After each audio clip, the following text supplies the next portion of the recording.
Hello and welcome to another episode of India and Bonjour et bienvenue dans un nouvel épisode de India and Global Left. Si vous découvrez l'émission, n'oubliez pas de vous abonner. Pensez également à devenir membre YouTube, à nous soutenir sur Patreon ou à faire un petit don via le lien dans la description. Mais, au minimum, aimez, regardez cette émission, partagez et commentez. Sans plus attendre, permettez-moi d'accueillir notre invité de ce soir, Chris Hedges. Chris est un journaliste, auteur et commentateur politique américain. Sa chaîne YouTube et sa page Substack seront indiquées dans la description.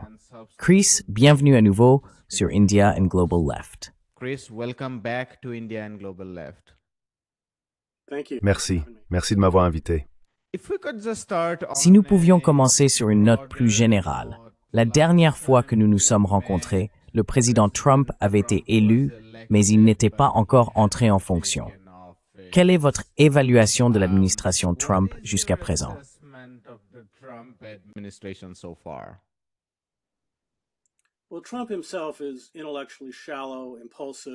Eh bien, Trump lui-même est intellectuellement superficiel, impulsif, erratique et dispersé.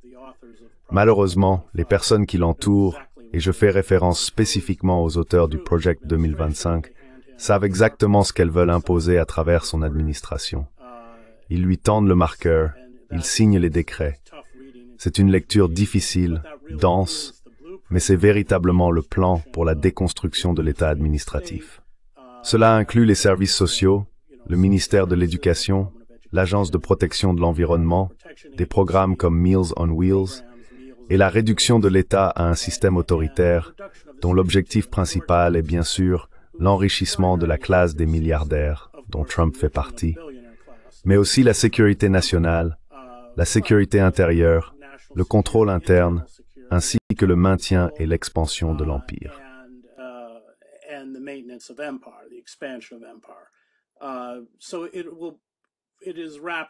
Il est donc en train de devenir rapidement un État autoritaire qui reproduit toutes les caractéristiques de n'importe quel État autoritaire.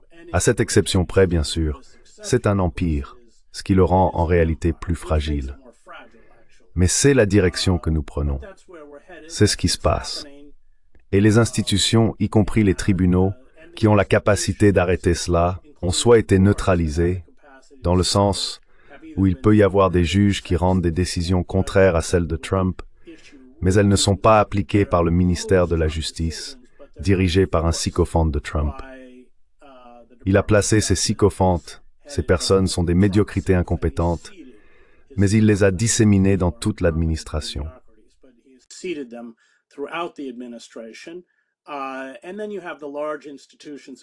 Et puis, il y a les grandes institutions, y compris les universités, qui pensent très naïvement pouvoir apaiser Trump en fermant les programmes sur le Moyen-Orient et en expulsant les étudiants qui protestent contre le génocide. C'est également vrai dans les médias. On voit des cabinets d'avocats céder à Trump, lui fournissant une aide juridique gratuite.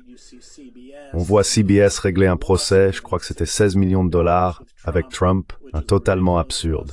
C'est aussi une caractéristique, je veux dire, j'ai vu ça dans l'ex-Yougoslavie, mais c'est ce qui se passe.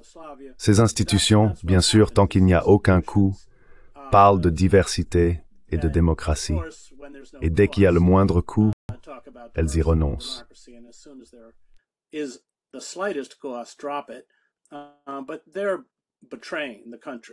Mais ils trahissent le pays pour leurs propres intérêts étroits et égoïstes. Et c'est insensé, parce qu'à eux-mêmes facilement devenir des cibles sans aucune protection juridique. Encore une fois, c'est caractéristique des régimes autoritaires. Je veux dire, vous avez vu par exemple dans la Russie de Poutine, comment il s'en est pris à des oligarques très puissants. Eh bien, Trump peut faire la même chose, je veux dire, avec Elon Musk et d'autres. Voilà ce qui se passe. Cela se produit un peu plus rapidement que la plupart d'entre nous ne l'avaient soupçonné ou prédit. Mais cela avance vite, parce qu'il n'y a pas de véritable opposition, y compris, bien sûr, de la part d'un parti démocrate en faillite, qui est un cadavre politique.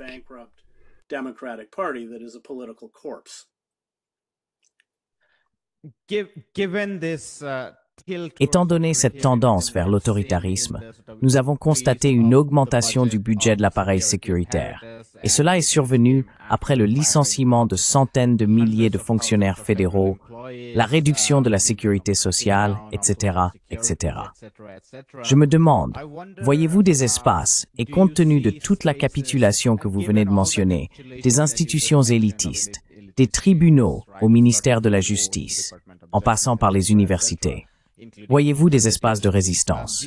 Je pense à l'ascension de Zohran Mamdani, mais nous avons également vu des manifestations contre le licenciement des fonctionnaires fédéraux, etc. Quels sont les espaces d'où vous pouvez percevoir une certaine résistance, s'il y en a? What are the spaces from where you can see some resistance, if at all? Well, there is resistance, but it's resistance from Eh bien, il y a de la résistance, mais c'est une résistance provenant de segments de la population qui n'ont aucun véritable poids politique. Donc oui, Mamdani pourrait être élu, mais l'appareil capitaliste, le paralysera et le détruira probablement. Les étudiants, qui ont joué le rôle de conscience nationale en s'organisant et en protestant contre le génocide, tous ces mouvements sur chaque campus, dans un effort coordonné, ont été écrasés. Le seul mécanisme efficace à ce stade pour contrecarrer la montée de l'autoritarisme américain ou du fascisme américain, c'est le travail organisé, capable de paralyser la machine d'État, de bloquer le commerce. Et cela passe par la grève.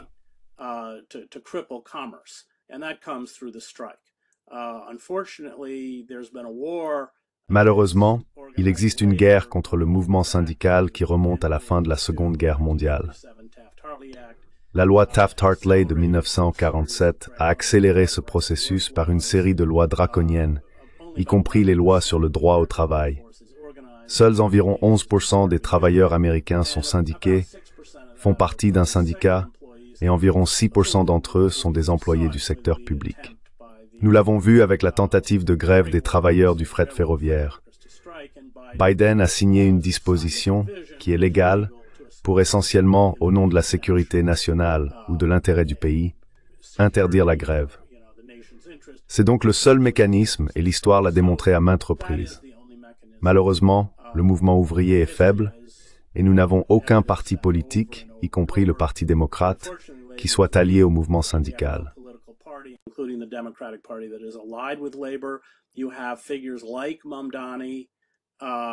Vous avez des figures comme Mamdani. Mais Mamdani, et vous savez, je pense que Mamdani est emblématique de la frustration ressentie par de larges pans de la population face au duopole dirigeant, ce duopole d'entreprises qui contrôle le pays. Mais sans centre de pouvoir alternatif, sans moyen de confronter sérieusement et d'affaiblir les élites dirigeantes, je ne vois rien qui puisse l'arrêter. Même avec une figure comme Mamdani. Je veux dire, souvenez-vous, l'ICE a maintenant, avec ce nouveau budget, reçu des sommes d'argent colossales. Leur budget annuel, je crois, sera désormais d'environ 27 ou 28 milliards de dollars par an. Eh bien, c'est plus que le FBI, la sécurité intérieure et les marshals fédéraux réunis. Ce sont des hommes masqués, non identifiés. Beaucoup d'entre eux sont simplement recrutés sans aucune véritable formation. Ils arrêtent des personnes qui ont un statut légal, carte verte, visa étudiant dans les rues Swan.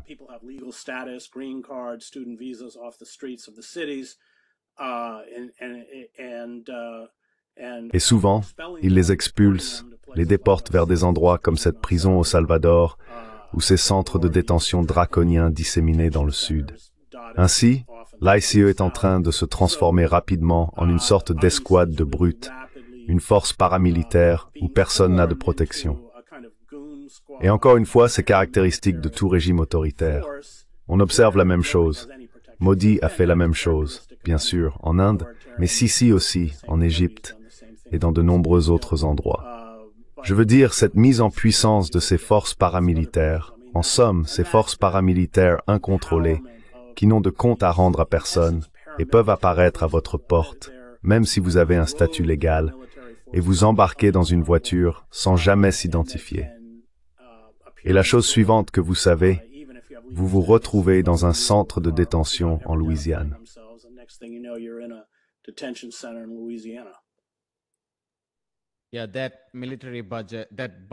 Oui, ce budget militaire, ce budget de l'ICE, représente la moitié du budget militaire total de la Russie.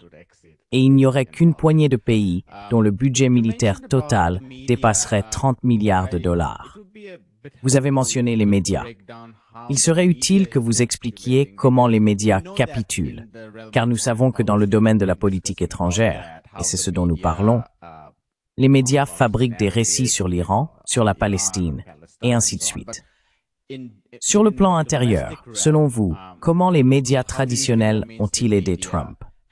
Parce que Trump et l'extrême droite, l'un de leurs récits est que les médias traditionnels sont contre eux.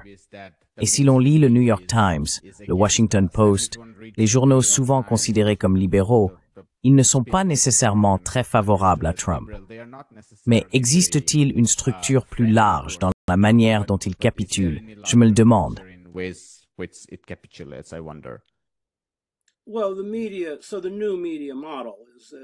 Eh bien, les médias, le nouveau modèle médiatique, c'est que les entités médiatiques sont cloisonnées. Elles s'adressent à un public démographique particulier. Le New York Times, la National Public Radio, dont l'administration Trump a coupé le financement, MSNBC, ce sont essentiellement des organes du Parti démocrate. Leur lectorat, on le sait grâce aux sondages, je crois que pour le New York Times, environ 96% de leurs lecteurs s'identifient comme membres du Parti démocrate. Donc ils s'adaptent à ce public. Et bien sûr, c'est la même chose à droite avec Fox, Breitbart ou d'autres chaînes. Il y a donc eu un cloisonnement des médias, et j'ai travaillé pour le New York Times.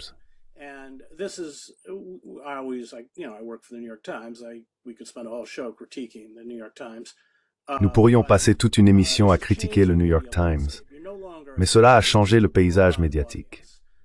Vous n'essayez plus d'atteindre un large public. Vous essayez de satisfaire les attentes d'information d'une tranche démographique particulière. Ainsi, par exemple, lorsque Trump a été élu la première fois, le nombre d'abonnés numériques sur le site du New York Times a explosé. Je veux dire, c'était une augmentation énorme. Mais ils savent, grâce aux sondages, que la plupart de ces personnes détestent Trump et qu'elles se tournent vers des organes comme le New York Times pour en gros aider à faire tomber Trump. Eh bien, ils ont nourri cela.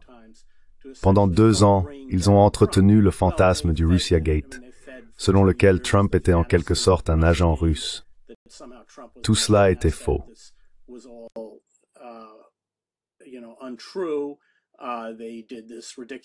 Ils ont réalisé ce podcast ridicule, appelé The Caliphate, avec un imposteur qui prétendait être membre de l'État islamique et qui reprenait tous les stéréotypes possibles contre les musulmans, y compris à un moment donné, je viens du Moyen-Orient, donc nous savions que c'était absolument absurde, crucifier des gens sur des croix et ce genre de choses. Depuis le début du génocide à Gaza, ils ont docilement relayé le récit sioniste, y compris l'accusation fallacieuse selon laquelle il y aurait eu des agressions sexuelles massives le 7 octobre contre des Israéliens, etc., etc. Mais ils n'en payent pas le prix parce que c'est ce que leur public veut entendre, de la même manière que Fox News ne paye pas le prix pour la diffusion de ses propres théories du complot et fantasmes.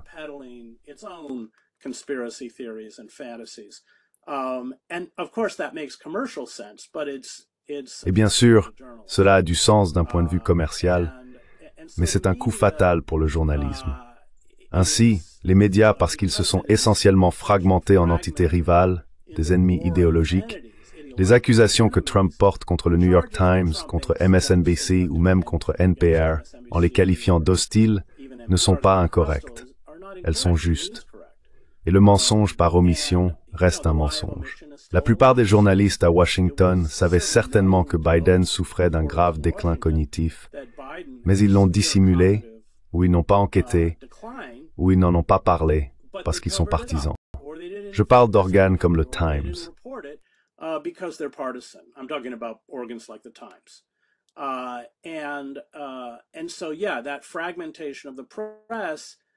Donc oui, cette fragmentation de la presse et l'incapacité de la presse, un terme que je n'aime pas, à être impartiale, mais aussi à rapporter honnêtement les faits des deux côtés du spectre politique, a disparu. Donc si vous critiquez Trump, vous êtes généralement accusé de couvrir le Parti démocrate et inversement. Et c'est vraiment, vraiment dangereux, car c'est la raison pour laquelle la presse a si peu de crédibilité, et à juste titre. Je veux dire, on peut remonter jusqu'au contenu de l'ordinateur portable de Hunter Biden, que le New York Times qualifiait de propagande russe. Ce n'est pas le cas. Il n'y avait aucun fondement factuel à cette affirmation. Et bien sûr, c'était faux, mais ils ont dû le discréditer pour faire élire Biden.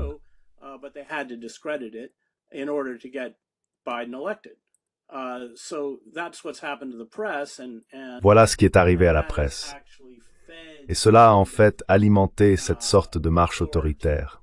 Parce que le journalisme, et je considère le journalisme comme le fait de demander des comptes au pouvoir, quel que soit celui qu'il détient, est en train de dépérir et de mourir. À l'exception peut-être d'une poignée d'entre nous relégués aux marges du paysage numérique. Je veux dire, je viens du mainstream. J'y ai travaillé, j'ai passé 15 ans au New York Times. J'ai travaillé pour la radio publique nationale. Je viens de cette vieille école. Oui, d'accord, c'était souvent une relation inconfortable avec des rédacteurs qui pensaient que j'étais un casse-tête pour la direction. Mais au moins, il y avait un espace pour des journalistes comme moi. Cet espace n'existe plus aujourd'hui.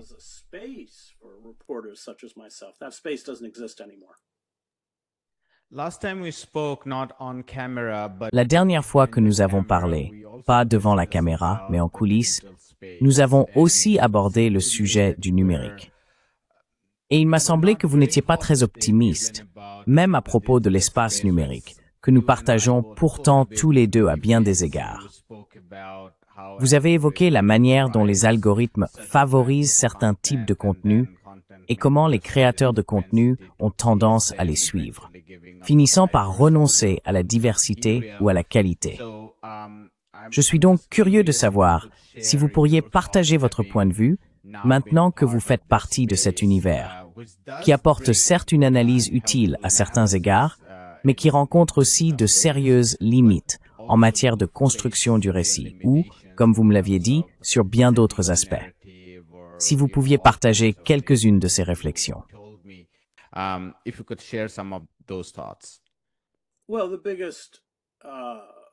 Eh bien, le plus gros problème, c'est qu'il y a très peu de reportages. Le reportage, vous savez, j'en ai fait pendant longtemps, c'est coûteux. J'ai couvert Al-Qaïda, j'étais basé à Paris après le 11 septembre. J'ai couvert Al-Qaïda en Europe et au Moyen-Orient. Pas en Allemagne, parce que je ne parle pas allemand, mais je parle arabe, français et espagnol. Donc je l'ai fait partout ailleurs. Et je pense qu'en un an, j'ai écrit 5 articles. Certains de ces articles faisaient 5000 mots. C'était des enquêtes sur Al-Qaïda. Je dirais facilement, en incluant mon salaire, que le New York Times a dépensé, vous savez, 300 000, 400 000 $ pour cela. Eh bien cela, surtout pour le journalisme d'investigation, c'est très exigeant en main-d'œuvre. C'est coûteux et cela demande des compétences.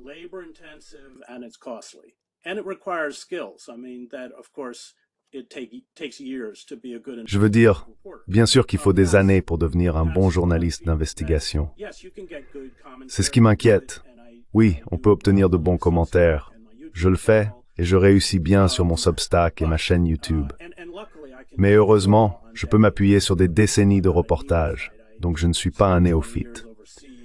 J'ai passé 20 ans à l'étranger. Je comprends le Moyen-Orient. Bien sûr, sur le plan linguistique, je peux communiquer en arabe. Mais ce qui m'inquiète, c'est que le journalisme lui-même est une victime, premièrement.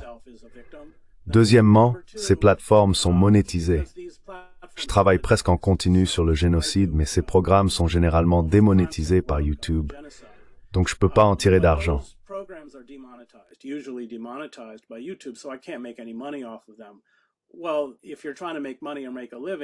Eh bien, si vous essayez de gagner de l'argent et de vivre de cela, alors vous, ce n'est pas mon cas, mais votre intérêt serait d'arrêter de faire des émissions sur le génocide et de faire des émissions sur autre chose comme Epstein, qui peut être monétisé. Et puis il y a les algorithmes. Vous savez, ces plateformes médiatiques sont contrôlées par de grandes entreprises qui sont intégrées à l'appareil de sécurité nationale, sans aucun doute. J'avais une émission sur RT America, Russia Today. Elle portait sur l'impérialisme, le capitalisme, les partis tiers, les militants anti-fracturation, Black Lives Matter, tout ce genre de sujets, et rien sur la Russie. Mais dès qu'ils ont fermé RT aux États-Unis, YouTube a fait disparaître les 6 années d'archives de mes émissions.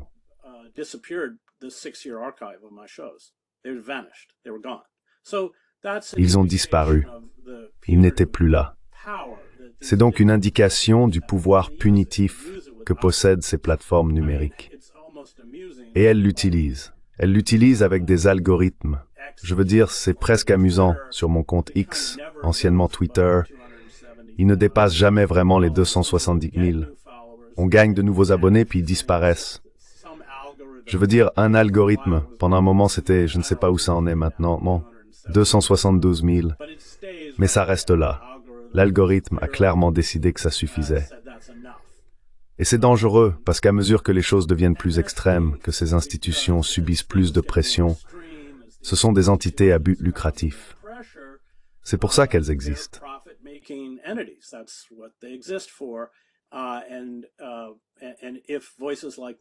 Et si des voix comme la mienne ou la vôtre deviennent un obstacle à l'accumulation des profits, alors ils n'hésiteront pas à nous faire taire.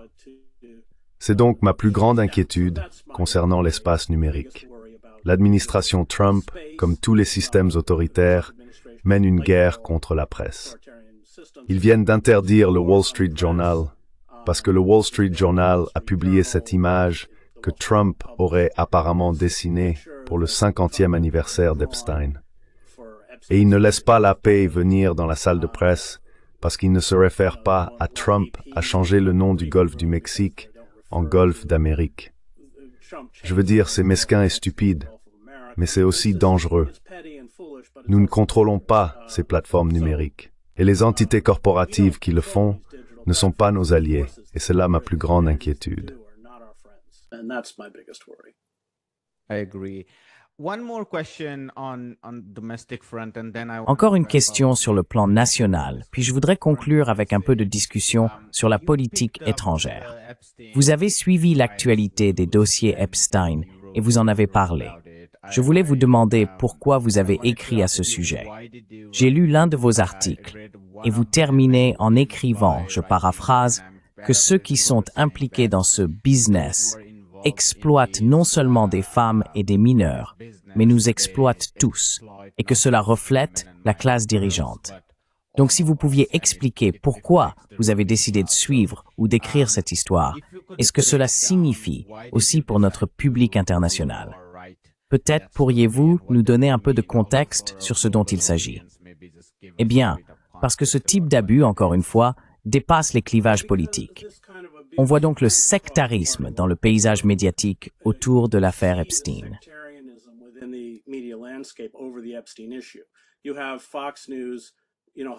Vous avez Fox News qui défend Clinton, et le New York Times et CNN qui s'en servent pour attaquer Trump. Mais en réalité, Clinton est aussi profondément impliqué dans le réseau de pédophilie que Trump. Ils l'étaient tous.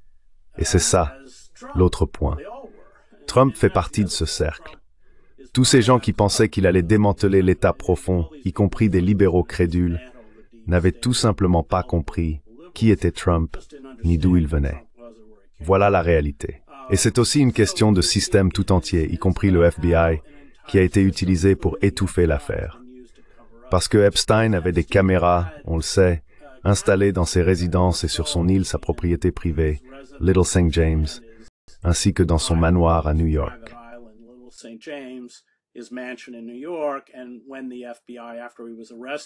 Et lorsque le FBI, après son arrestation, a forcé l'ouverture d'un coffre-fort, qui était de la taille d'un placard, ils y ont trouvé toutes sortes de disques avec des noms, vous savez, jeunes filles plus non caviardées. Donc nous savons que ce n'était pas seulement Epstein que ces enregistrements existaient et qu'il s'agissait de disques durs. C'était de l'or pour le chantage. Ensuite, il y a des spéculations. Il a amassé pas mal d'argent et personne ne comprenait vraiment pourquoi les gens lui en donnaient. Eh bien, c'était peut-être à cause d'un potentiel chantage. Il y avait des liens évidents avec Israël. Je veux dire sa compagne, Ghislaine Maxwell, et des preuves assez solides que son père, Robert Maxwell, travaillait pour le Mossad. Mais tout cela a disparu. Le coffre-fort a été vidé.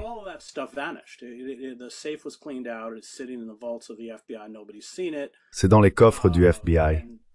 Personne ne l'a vu. Et les gens ne le verront pas parce que Trump y apparaît apparemment partout. Michael Wolff, qui a écrit la biographie de Trump, affirme qu'Epstein lui a montré plusieurs photos de Trump avec ses jeunes filles mineures.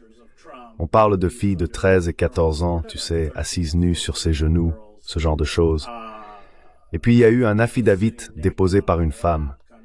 Elle a utilisé un pseudonyme, mais elle affirme qu'à 14 ans, ou 13 ans, je ne me souviens plus, elle a été forcée de faire une fellation et une masturbation à Trump avec une autre fille de 13 ans. Et puis elle a été achetée, comme ça se passe souvent, a signé un accord de confidentialité et a disparu. Mais il n'y a pas que Trump.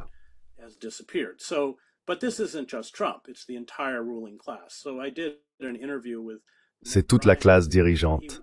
J'ai donc fait une interview avec Nick Bryant. Il a publié les registres de vol et il a obtenu le Black Book, le fameux Black Book, et l'a rendu public. En tant que journaliste, il a publié plus de documents que Pam Bondi. Et je ne sais pas, ça a presque 1 million de vues sur YouTube, mais je pense que c'est parce que je ne l'utilise pas comme une arme pour attaquer un camp politique ou pour attaquer Trump, mais parce que je dis la vérité. À savoir que tout cela fait partie d'un même cercle, démocrates et républicains, et bien sûr des milliardaires comme Wexner et Bill Gates, et des célébrités, et ils font tous partie du même club dont Trump était un membre fondateur. C'est pour cela que c'est important. C'est une fenêtre sur la dépravation de la classe dirigeante.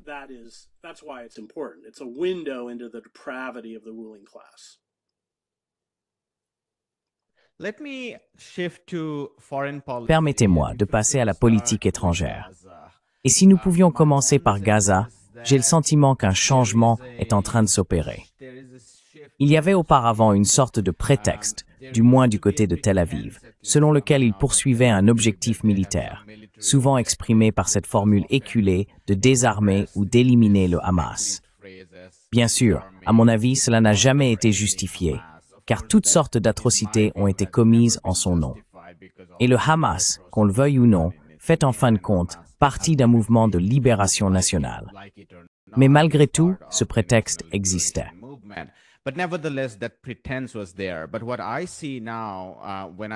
Mais ce que je constate aujourd'hui, en lisant déclaration après déclaration de la part de politiciens israéliens de tous bords, et pas seulement Smotrich ou Ben Gvir, c'est que la politique officielle, bien que non déclarée, semble avoir dévié d'un objectif militaire vers une épuration ethnique pure et simple, puisque la majorité de la population a été réduite à la ville de Gaza et à quelques camps de réfugiés dans le centre de la bande, tandis que tout le sud est repoussé vers l'ouest en direction de la bande d'Al-Mawasi sur la côte.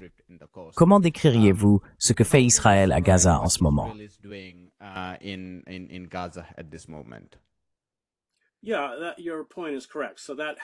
Oui, tu as raison. Donc cela s'est produit après le 2 mars, lorsqu'ils ont coupé toute la nourriture et l'aide humanitaire. Eh bien, il n'y a aucune justification militaire à cela. En ce sens, si quelqu'un croyait encore aux mensonges qu'Israël racontait sur le fait d'essayer de briser le Hamas ou ce genre de choses, tout a été révélé. Je veux dire, il n'y a pas moyen de le nier. C'est l'instrumentalisation de la famine, qui a maintenant atteint des proportions très dramatiques. Non seulement des gens meurent de faim, mais les médecins ne peuvent plus travailler parce qu'ils ne peuvent pas manger. Les journalistes ne peuvent pas travailler parce qu'il n'y a pas de nourriture, ils sont trop faibles. Donc il n'y a aucune justification militaire à cela. Mais c'est le dernier chapitre du génocide.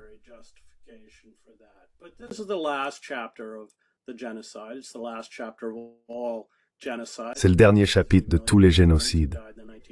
Vous pouvez demander aux 3 millions d'Indiens morts lors de la famine du Bengale en 1943, ou aux Arméniens, ou aux Herero et Namaka en Namibie sous occupation allemande, ou même à Srebrenica. Je veux dire, on coupe la nourriture, c'est ce qu'on fait. En Bosnie, où j'ai couvert Srebrenica, c'est le dénouement naturel de tous les projets génocidaires. Mais à ce stade, oui, on peut dire qu'il y a une justification militaire à cela. Et puis bien sûr, ils utilisent de façon très cynique et sadique de maigres colis alimentaires comme appât pour attirer les Palestiniens affamés et malnutris vers le sud, afin de les placer dans des camps de concentration encerclés. Ils doivent être contrôlés militairement pour pouvoir entrer.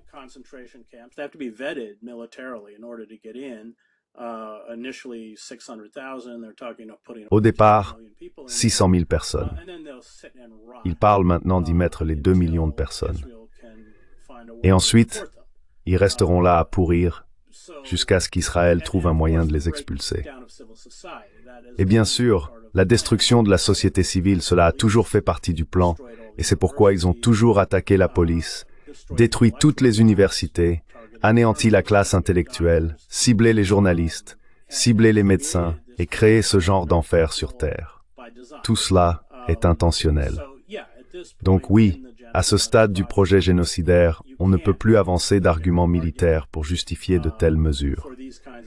Je dirais donc qu'après le 2 mars, les subterfuges utilisés par Israël pour masquer son génocide ont été abandonnés. Mais Israël sait très bien qu'il n'y aura aucune intervention.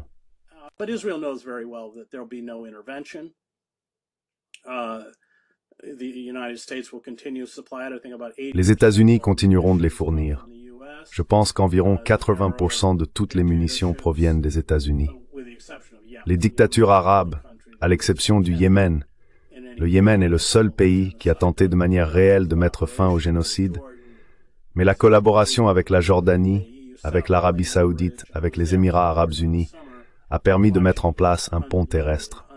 J'y étais, j'étais en Jordanie l'été dernier, et j'ai vu littéralement des centaines de camions traverser le pont du roi Hussein vers Israël pour livrer ses légumes, ses produits de consommation et tout le reste qui n'arrivait plus avec régularité à cause de la perturbation du transport maritime par les Yéménites.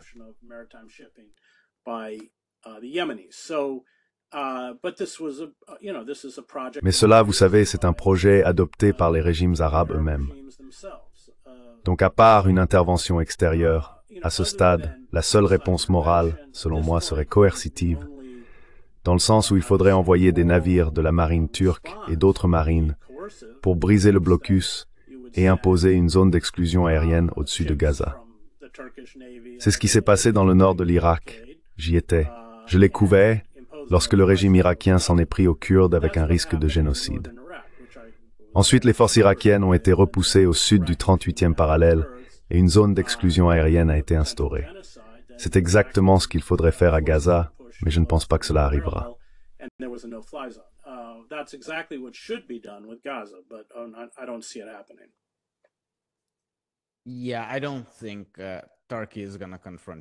Oui, je ne pense pas que la Turquie va affronter Israël.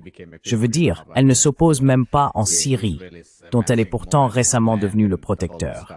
Israël s'empare de plus en plus de terres et contrôle le ciel, et la Turquie laisse faire, alors même qu'elle a investi dans ce projet en Syrie depuis si longtemps.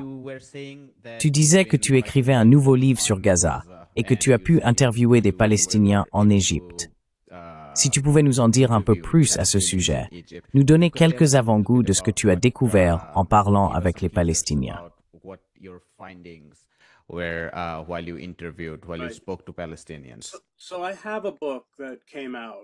J'ai publié un livre intitulé « Un génocide annoncé » qui tente de replacer le génocide dans son contexte. Rappelez-vous, j'ai passé de très nombreux mois de ma vie à Gaza sur une période de 7 ans. En fait, j'ai vécu à Gaza. C'est donc un sujet que je connais très bien. Mais ce livre est différent. Je le réalise avec un dessinateur, Joe Sacco, qui a écrit Gaza 1956, En marge de l'histoire, et Palestine. Nous avons interviewé des Palestiniens de Gaza exilés en Égypte, et nous utilisons leurs témoignages pour reconstituer ce qui s'est passé sur le terrain. Nous n'interviewons aucun responsable, qu'il soit palestinien, israélien ou autre. C'est une approche qui part de la base. Il y a une vingtaine d'années, nous avions réalisé un reportage pour Harper's Magazine intitulé Journal de Gaza, où nous avions vécu dans un camp de réfugiés. D'ailleurs, Khan Younis West, cela n'existe plus.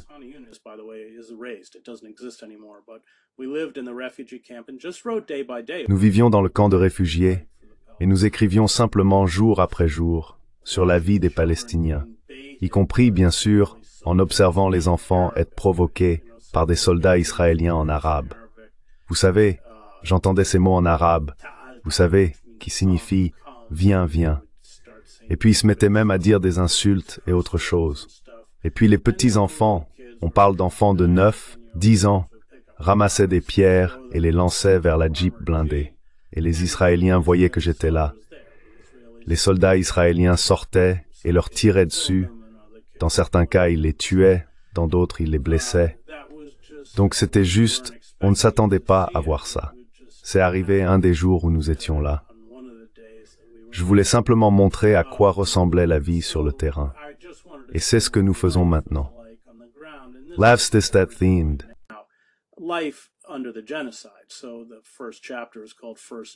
Donc, le premier chapitre s'appelle Premier jour, puis Fuite. Et c'est ce que Joe dessine et ce que j'écris parce que nous ne voulons pas que ces histoires soient perdues. Tout projet génocidaire vise l'effacement, notamment l'effacement d'un peuple, mais aussi l'effacement d'une culture, de leur histoire, de leur récit. Et c'est, vous savez, je suis sûr que nous allons perdre beaucoup d'argent avec ça. Mon éditeur, Simon & Schuster, m'a même dit de ne pas écrire de proposition. Ils ne veulent pas l'avoir. Ils ne veulent pas gérer la controverse. Mais je pense que nous deux, Joe a passé beaucoup de temps à Gaza, j'ai passé beaucoup de temps à Gaza, et nous estimons qu'il s'agit d'un impératif moral que, au moins, les histoires que nous avons recueillies ne soient pas perdues pour l'histoire, qu'elles soient conservées, archivées et publiées.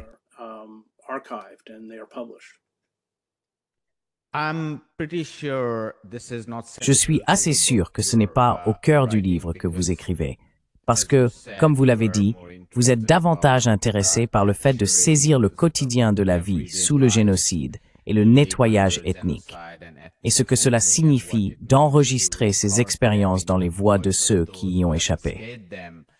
Mais j'étais simplement curieux. Leur avez-vous déjà demandé ce qu'ils pensaient des différents courants politiques à Gaza, notamment le Hamas et le djihad islamique, mais aussi l'autorité palestinienne, si elle est pertinente? Leur avez-vous déjà demandé ce qu'ils pensent de ces organisations?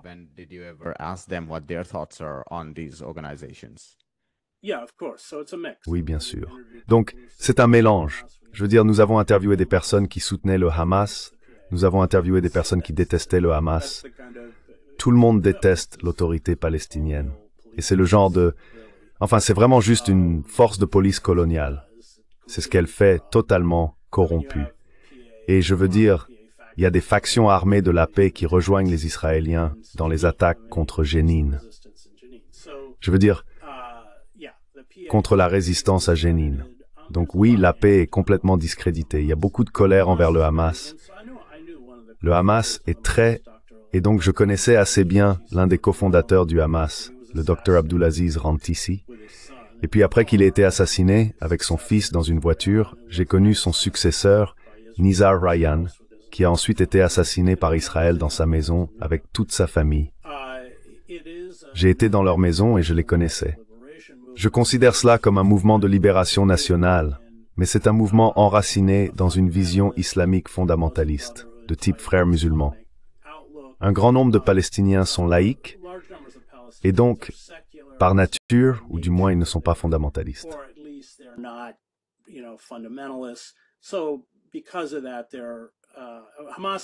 Donc, à cause de cela, le Hamas avait tendance à se regrouper autour des mosquées.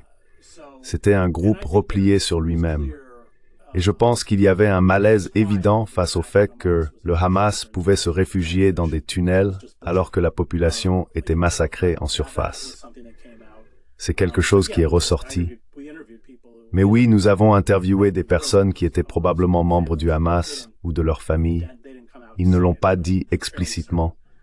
Mais je suis assez certain qu'ils avaient des liens étroits avec le Hamas. Et nous avons aussi interviewé des personnes qui détestaient le Hamas. Donc c'est un mélange, ce qui est bien car tout cela figurera dans le livre.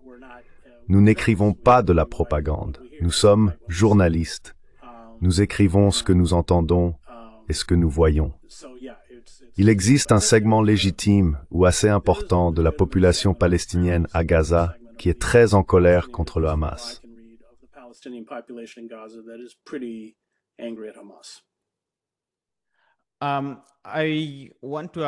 Je voudrais vous poser quelques questions sur l'Iran, étant donné que beaucoup d'entre nous pensent qu'il ne s'agit que d'une pause temporaire. Il est difficile de dire si cela aboutira à une guerre ou non, mais l'escalade est clairement en cours et risque de se poursuivre pendant très longtemps. Le président Raisi a accordé aujourd'hui une interview à Al Jazeera, déclarant qu'ils ne comptent pas reculer sur leur programme nucléaire et qu'ils sont prêts à combattre Israël et indirectement les États-Unis, qu'ils ne mentionnent pas, car personne ne veut provoquer les États-Unis. Quelles sont, selon vous, les raisons pour lesquelles les États-Unis ont bombardé les 3 sites, Natanz, Ispahan et Fordow, et qu'attendent les États-Unis de l'Iran à ce stade?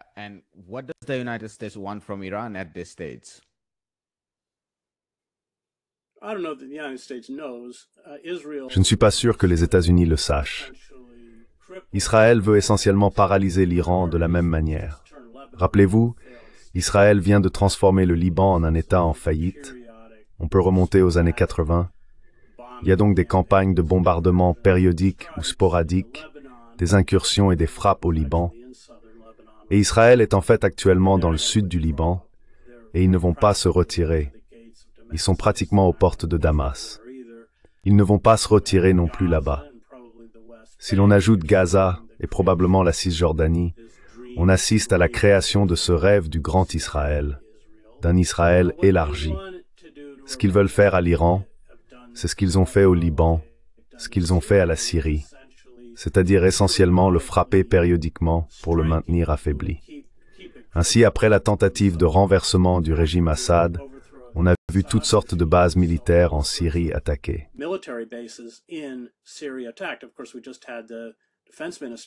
Bien sûr, nous venons d'assister au bombardement du ministère de la Défense à Damas à cause du conflit avec les Druzes. C'est ça l'idée. C'est pour cela qu'ils ont décapité une grande partie de la direction. Leur rêve, c'est le changement de régime. Je ne pense pas que ce soit réaliste, mais c'est clairement leur objectif. Trump a adhéré à ce projet parce que c'est un idiot fanfaron et qu'il a pu dire qu'il avait anéanti le projet nucléaire. Mais oui, tu as raison.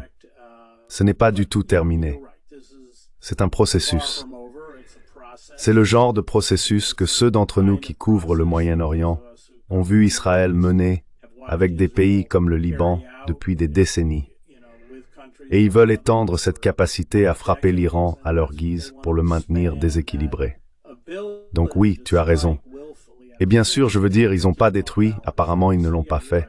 Ils l'ont peut-être retardé, mais ils n'ont pas détruit le programme d'enrichissement.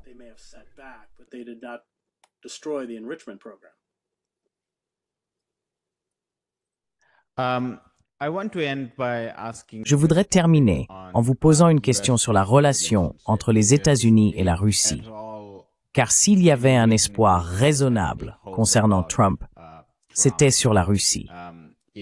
Je veux dire, beaucoup de gens n'en avaient pas. J'étais moi-même très sceptique à ce sujet, mais certains le disaient. Nous savions que Trump ne ferait jamais rien pour la Palestine, Trump ne ferait jamais rien pour l'Iran, et ses politiques intérieures étaient horribles. Mais nous pensions que Trump serait sincère dans sa volonté de réformer l'antagonisme de longue date entre les États-Unis et la Russie.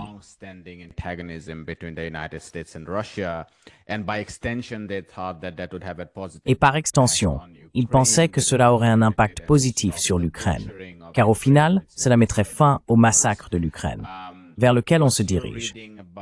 Quelle est votre analyse de ce qu'il est advenu de ce genre d'espoir? Tout d'abord, partagez-vous cet espoir, ou qu'est-il arrivé en fait? Parce qu'il me semble que la fenêtre pour une normalisation des relations entre les États-Unis et la Russie est désormais fermée.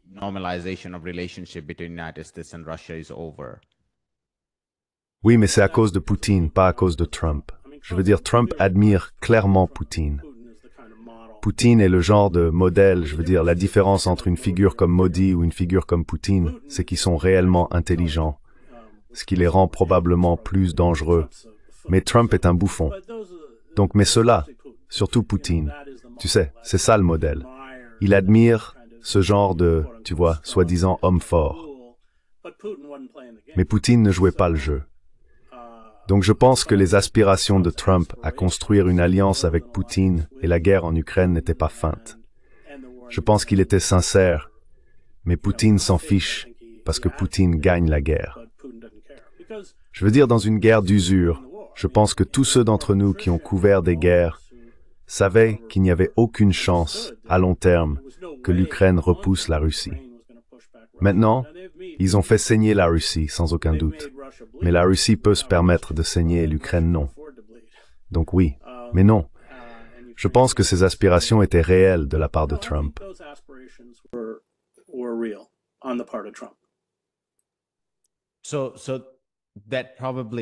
Cela signifie probablement que ce conflit va se poursuivre.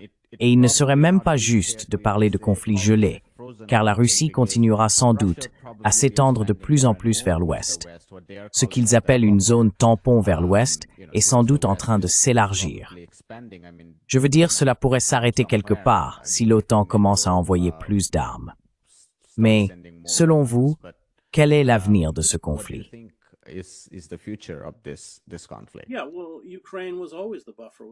Oui, eh bien, l'Ukraine a toujours été le tampon avec l'Occident. Et c'est pourquoi, vous savez, chaque dirigeant russe, depuis Gorbatchev, a dit « N'élargissez pas l'OTAN ». Je veux dire, la Russie a un traumatisme historique. 3 fois, elle a été envahie par l'Ukraine. La Première Guerre mondiale, la Seconde Guerre mondiale, et puis il faut remonter à Napoléon. Donc, vous savez, la décision d'intégrer essentiellement l'Ukraine à l'OTAN a été perçue, à travers tout le spectre politique russe, comme une menace. Et je le comprends. Et comme l'attaque contre l'Iran, je veux dire, c'est Trump qui a déchiré l'accord nucléaire avec l'Iran, auquel l'Iran se conformait.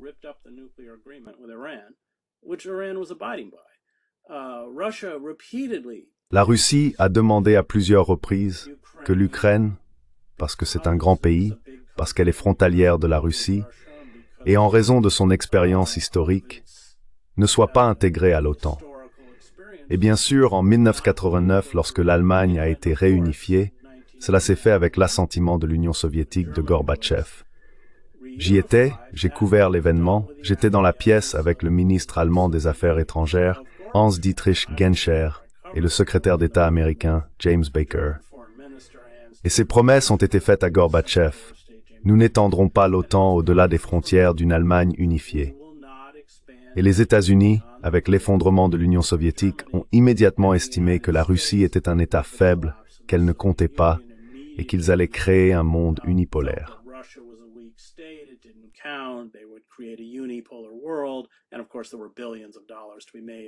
Et bien sûr, il y avait des milliards de dollars à gagner grâce à la vente d'armes à la Pologne et à la Tchécoslovaquie, ou maintenant la République tchèque et partout ailleurs.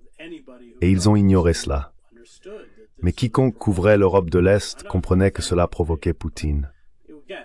Je ne défends pas l'invasion, mais encore une fois, elle était complètement inutile. Et le gouvernement russe a demandé à plusieurs reprises que l'OTAN s'arrête. Je veux dire, que feraient les États-Unis si, vous savez, l'Union soviétique, le pacte de Varsovie, incorporait le Mexique? Je veux dire, comment réagirions-nous? Comment réagirions-nous si la Chine commençait à envoyer ses navires de guerre le long de la côte californienne?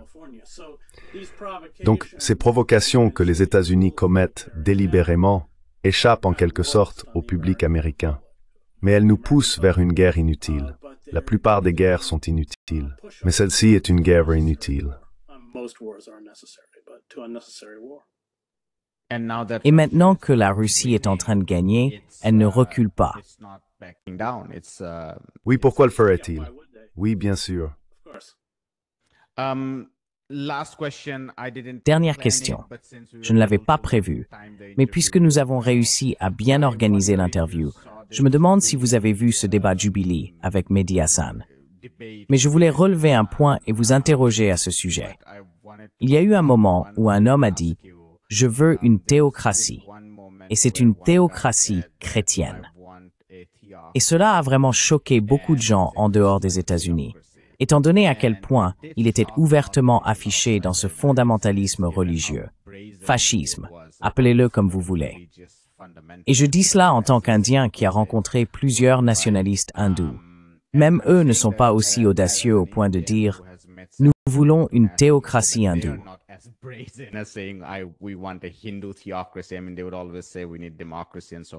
Je veux dire, ils disaient toujours « Nous avons besoin de démocratie » et ainsi de suite. Mais aussi, nous devons garder les musulmans à leur place. Mais là, c'était extrêmement effronté. Vous avez écrit un livre sur le fondamentalisme chrétien. Je me demande ce que vous pensez de la prévalence de ce type de pensée aux États-Unis. Est-ce marginal? Cette personne représente-t-elle quelque chose d'extrêmement marginal dont nous ne devrions pas nous inquiéter? Ou est-ce quelque chose de très répandu au sein du noyau nationaliste blanc?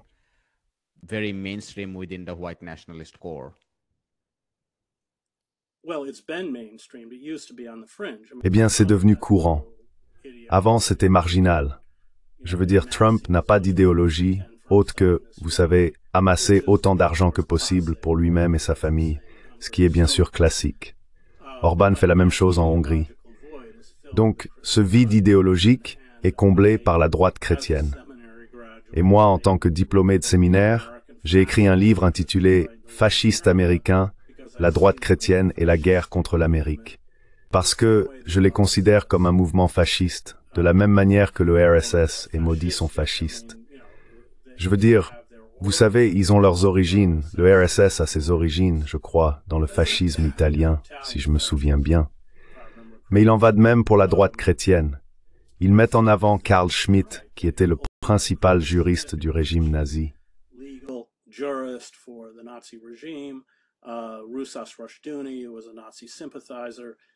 Rousas Rushdoony, qui était un sympathisant nazi, a écrit une œuvre fondatrice.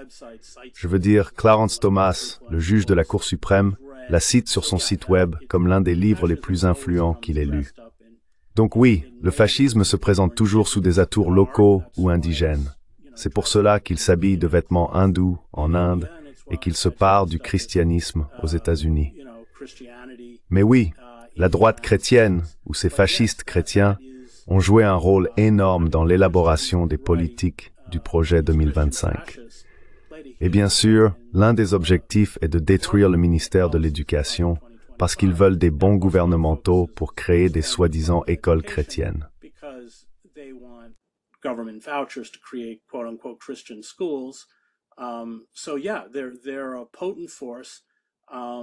Oui, ils sont une force puissante. Ils représentent probablement, à mon avis, un quart du pays, mais cela n'a pas d'importance. Ils ont obtenu toutes sortes de postes, notamment à la Cour suprême, grâce à l'administration Trump, et ils fourniront, si vous voulez, la substance idéologique de l'autoritarisme. Et Trump, vous savez, je veux dire, il serait difficile de trouver quelqu'un qui incarne moins une vie chrétienne que Trump.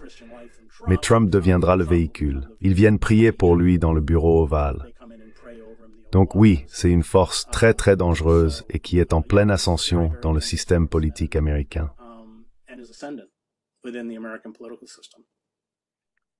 Nous allons nous arrêter là. Merci beaucoup, Chris. Merci. Merci de m'avoir invité. Bonjour, je m'appelle Ayushman. Avec Jyotishman, nous avons lancé cette plateforme. Depuis 2 ans, nous essayons de créer du contenu pour les forces de gauche et progressistes. Jusqu'à présent, nous avons interviewé des économistes, des historiens, des commentateurs politiques et des militants. Si vous avez apprécié notre contenu et souhaitez que nous construisions une archive pour la gauche, j'ai 2 demandes à vous faire. Merci d'envisager de faire un don à cette cause.